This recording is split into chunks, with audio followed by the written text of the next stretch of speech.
शोग्रेन disease आता त्याला म्हणलं जातं. पूर्वी शोग्रेन सिंड्रोम असं म्हणायचे. काय होतं, या सगळ्या ऑटो इम्युन आजारांमध्ये हा आजार खूप कॉमन झालाय सध्याच्या घडीला.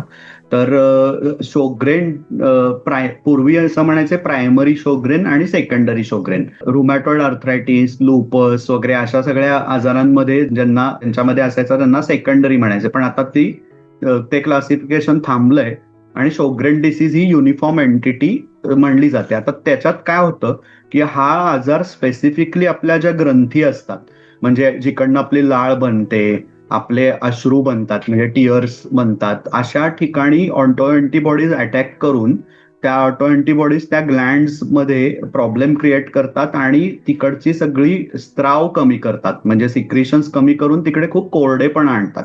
हे या आजाराचं वैशिष्ट्य आहे.